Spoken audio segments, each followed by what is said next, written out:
Hello everyone, আশা করি তোমরা সবাই ভালো আছো। আমিও খুব ভালো আছি। আজকে হলো 7ই জুলাই, আজ রবিবার। আজকে শুভ রথযাত্রা, তাই সবাইকে জানাই জয় জয় জগন্নাথ। শুভ রথযাত্রা। তোমরা সারা দিনটা খুব এনজয় করো। আমরাও সকাল সকাল রেডি হয়ে গেছি। আমরা এখন যাব দশগ্রাম, আমার বাবার বাড়ি। আমি ওই জামাই ষষ্ঠীর দিন সকালবেলা যা ঘুরে এসেছি, আর যাওয়া হয়নি।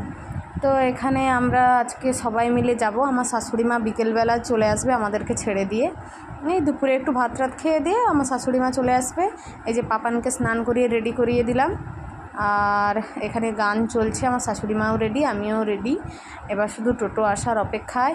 বাইরে আজ ভীষণ রোদ উঠেছে। আজকে আর ওই বৌদি কাপড় কাচতে আসেনি, আমি নিজে সব কাচাকাচি করে সব কাজ সেরে এবার রেডি হয়ে বেরিয়ে গেছি। একটা ব্যাগও হয়েছে সঙ্গে আর কি, বেশ ভালো মতো করে। তো এবার আমরা সবাই মিলে যাব। আমি এখানে রেডি হয়ে গেছি। আজকে জামা পরলাম, ভীষণ গরমও লাগছে, আর এত শাড়ি পরতে ইচ্ছেও করলো না। তো এখান থেকে এইটুকুই যাব, ওই 10 থেকে 15 মিনিটের রাস্তা। তো এইটুকু যাব বলে আমি আর শাড়ি পরলাম না, ভালো লাগছে না বলে। তো আমরা এখন বেরিয়ে পড়লাম টোটোয় চড়ে। তো অনেকক্ষণ বলেছিলাম, টোটো আসতেই লেট করলো। আমরা রেডি হয়ে অনেকক্ষণ বসেছিলাম। আজকের আকাশটা যেন সেই শরৎকালের আকাশ যেমন হয় না, কুঞ্জ কুঞ্জ মেঘ, সেই রকম লাগছে। খুব ভালো লাগছে ওয়েদারটা।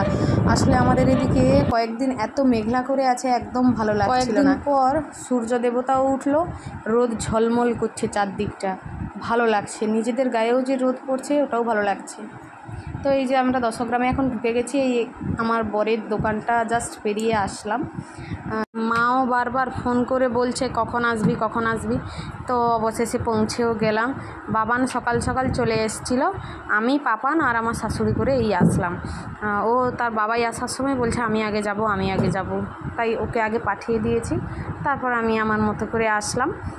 বাবান আমাকে দেখে তো কি খুশি, মনে হয় যেন কতদিন পরে আমাকে দেখলো।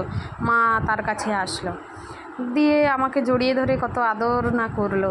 এদিকে আবার মেঘও করেছে, রান্না বান্না শুরু হয়ে গেছে। আমি কিছুটা রান্না করছিলাম, এবার আমার শাশুড়িও কিছুটা করছে। বাচ্চারা এত কাঁদছে, তো আমি তাদেরকে নিয়েই বসেছিলাম। এখানে বাবান তো একটু জল পেলে আর বলতেই হয় না, ও তো পুরো রাজা হয়ে যায়। আর এখানে আমার ঠাকুমা বসে আছে। তো ঠাকুমা ভাবছে আমি বোধহয় ঠাকুমার ছবি তুলব। তো ঠাকুমার ছবি তুলতে ভীষণ ভালোবাসে, তাই বলছে দাঁড়া একটু কাপড়টা ঠিক করে নিই, আর তারপর আমার ছবি তুলবি না হয়। হঠাৎ বাবান চিৎকার করে হঠাৎ রথ এসেছে বলে চিৎকার করছে। দিয়ে নিচে গিয়ে দেখি দাদু আর নাতি মিলে খুব রথ টানছে, দেখে খুব ভালো লাগছে। আমার বাবান রথ টানছে, বৃষ্টিতে ভিজছে, বৃষ্টিও হচ্ছে, দাদু নাতি দুজনেই ভিজছে আর রথ টানছে। কি আর বলবো বলো, এর মধ্যেই তো যত আনন্দ, তাই না? জগন্নাথ প্রভু আমার ছেলেকে, আমার বাবাকে, আমার পুরো পরিবারকেই দেখে রাখবে, এই কামনাই করি ঠাকুরের কাছে। আসলে পেপার দিয়ে ঘিরে দিয়েছে, হচ্ছে না, বৃষ্টি হচ্ছে খুব, তাই পেপার দিয়ে ঘিরে দিয়েছে। বলছে দাঁড়াও আমি একটু পেপারটা তুলে দিই, তাহলে আমার ঠাকুরের একটু ছবিটা তুলে নাও। খুব সুন্দর হয়েছে, তারা নিজের হাতে করেই রথটা বানিয়েছে। আর আমার বাবানকে বাবা বলছে একটু ঠাকুরকে নম করে নাও। বলছে আমি একটু দেখি ঠাকুর, তারপর তো নম করব। দিয়ে তারপর নম করছে। কি আর বলবো। জয় জগন্নাথ বলতে হয়, নাহলে জানতাম না।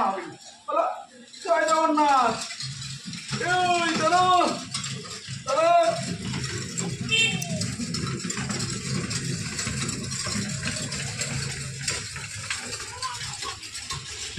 দুপুরে আমাদের মেনু আজকে হয়েছে উচ্ছে ভাজা, আলু ভাজা, তারপর এখানে একটা সবজি কাঁচকলা আলু দিয়ে, আরও বিভিন্ন কী সব সবজি দিয়ে।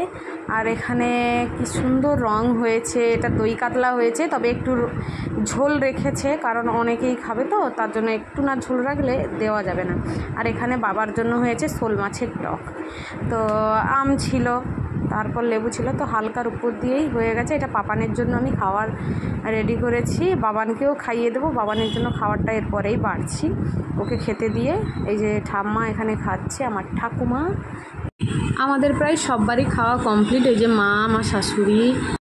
তোমরা প্লিজ সবাই কমেন্ট করে জানাও আমার বাবানের রথ টানা তোমাদের কেমন লাগলো। আর আজকে তবে এই পর্যন্ত, আবার পরে কখনো আসছি ভিডিও নিয়ে। Tata, bye bye.